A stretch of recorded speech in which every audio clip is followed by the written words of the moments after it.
What was your amateur experience like? 111 amateur fights, 6 national championships. I won a national Golden Glove. I won a Power National Championships. I won a Ringside World Championship 4 times.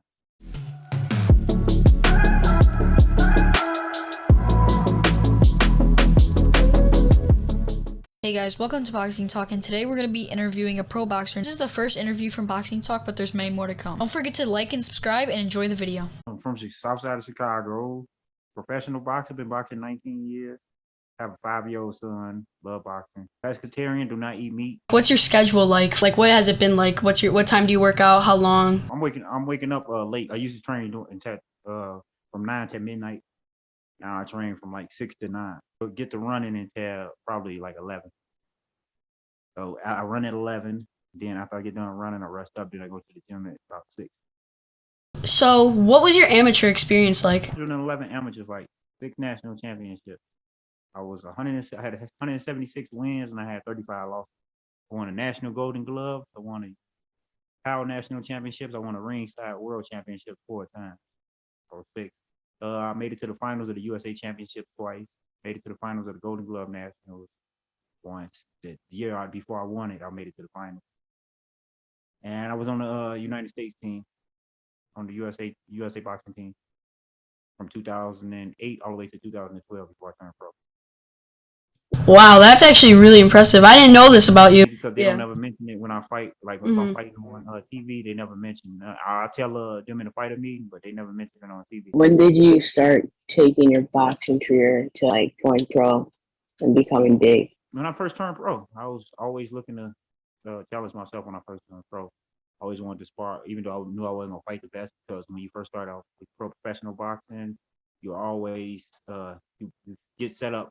Well, you set yourself up, build your record up from fight to fight. You gradually build. I want to spar tough competition early on. What boxer do you look up to the most? Probably got to be the richest boxer that made the most money, Floyd Miller. I wouldn't say he's my favorite fighter, but I look up to him the most because he basically set the blueprint on how to make money in a boxing world and not be broke after you retire. My favorite boxer that's active today will probably I'm gonna have to say Canelo Alvarez, even though I don't really like him as a person. I gotta respect him as a boxer, and he gotta be my favorite fighter.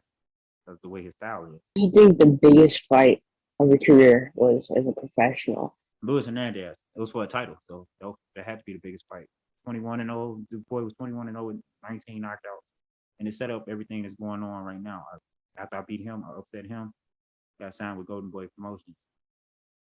Yeah, was that probably like your biggest number one highlight of your career? Like getting signed to Golden Boy? I was signed with PBC, and I don't think PBC did me right. So I think getting signed with Golden Boy. What's your experience with Golden Boy, by the way? I mean, I was put on a card twice as an opponent to lose. I came in to lose. They brought me in twice, 2 times in a row against undefeated fighters. First, it was Angel Fierro, who was 16-0 with 12 knockouts. Easy work, whooped him. Luis Hernandez, 21-0 with 19 knockouts, and he had the WBC Continental belt. Whooped him, took the belt from him. And after Bernard Hawkins seen something special in me. He told Golden De La Hoya, hey, you got to sign this guy. If you don't sign him, he going to keep beating your fight. So they wind up signing me. Who would you say was your toughest opponent going into your pro career? Probably Brian Perella. Just too big for me. I was fighting 147. I used to fight 147. And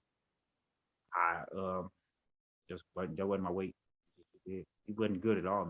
It's just too big. Do you think it's like the bigger guys give you more trouble, or like the more experienced guys give you more trouble? No, the more experience. Because being size really don't matter. He had experience just like I did. Yeah, I remember him from the amateurs. He had a good amateur background, just like I did. So yeah, more experience. But they gotta be more experienced, but they gotta have the same amount of experience as me because there's not a lot of people out there with more experience than me. What happened with you potentially fighting Ryan Garcia? Ryan Garcia, first of all, let me say this. Ryan Garcia is drama queen. I'm gonna say that right now. He's a drama queen. He was supposed to he seen all the posts that we was posting because it was potential like first it was Jojo Diaz. Couldn't come into terms. No, first it was Isaac Pitbull Cruz, whatever his name is.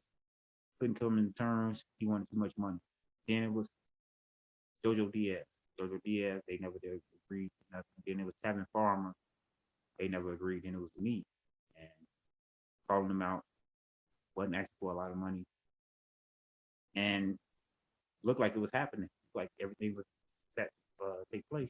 It was down to take place. They had the posters and everything ready. And next thing I know, he posted that he's fighting this guy, this African guy, and don't nobody else want to fight. When everybody been calling him out. But I'm right here. Do you think a fight between you and Ryan Garcia is still possible? That's definitely possible. Um, we looking at JoJo Diaz right now, trying to get on the undercard of the Ryan Garcia fight. Looking at JoJo Diaz be on the undercard, me versus JoJo Diaz. Then hopefully I get a chance to call him out afterwards. But I'll beat JoJo. Say you were to fight Ryan Garcia's opponent, what do you think the outcome would be? No, I would have. I beat him easy. I got offered to fight. I got offered to fight. I mean, we offered to fight him, and they said no. I was gonna fight him in my comeback. Like I had took 2 years off. I was gonna fight him when I first came back. And he said no. If the fight happened with you and Ryan Garcia, who do you think would end up winning? And like, how do you see it playing out? I see it playing out early. He come out real explosive. He come out throwing bombs, well, with his fast hands. I'll slow him down.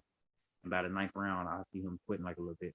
Wow, yeah, that's what you've seen with his previous fights. Like, he comes forward, he sort of gets his energy lost in the later rounds, like round 7. I feel like another thing about Ryan Garcia that people don't really mention is that Luke Campbell was sort of towards the end of his career. Like, that was his last fight before he retired. And, like, Luke Campbell was definitely not in his prime. And people don't really mention that. Luke Campbell I think Luke Campbell was scared of. I ain't gonna lie. I think Luke Campbell got pillows in his hands, and he still knocked Ryan Garcia down.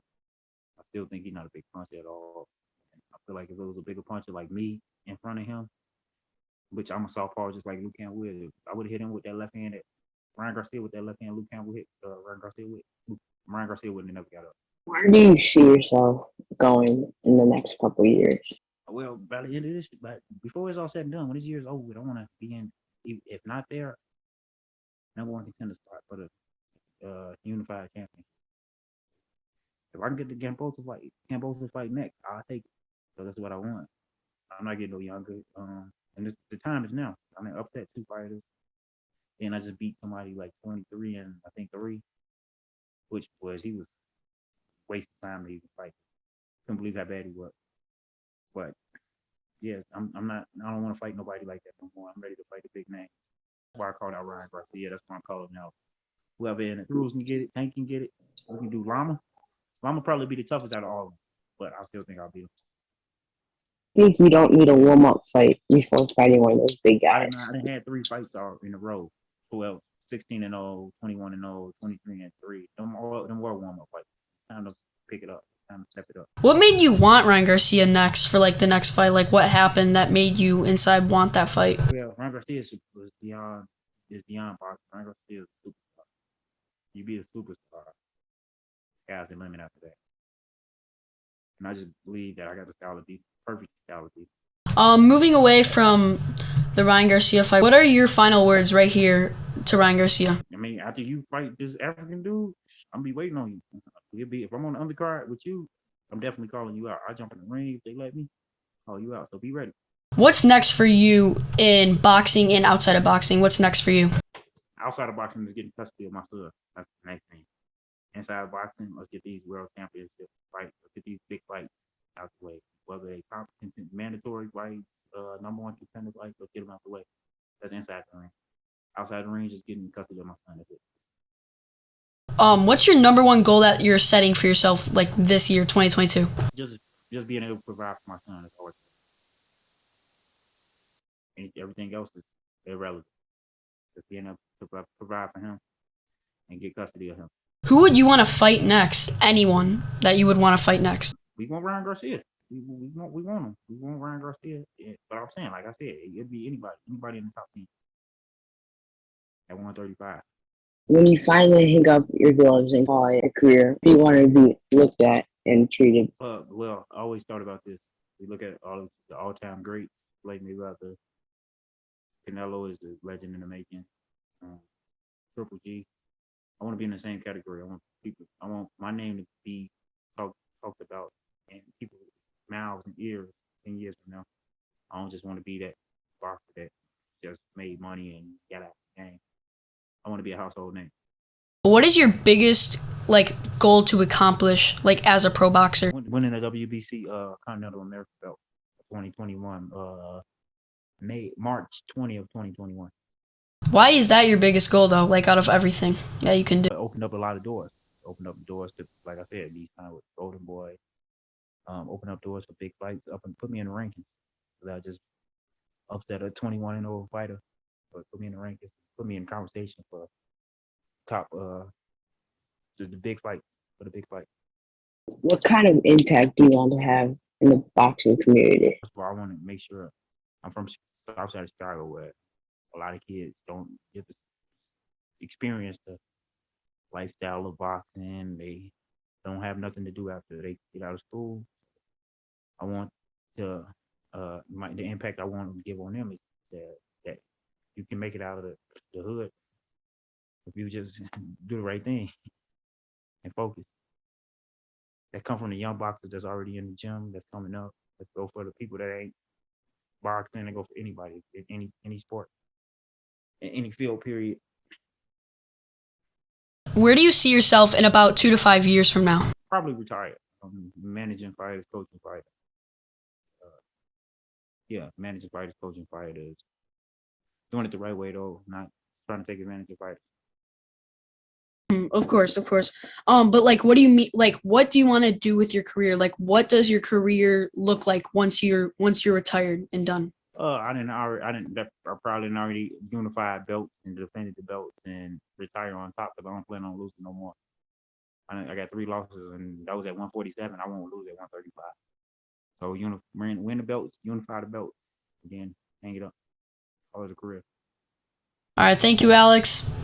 Thank you for coming out. Follow me on Instagram, Shottown Heat 135.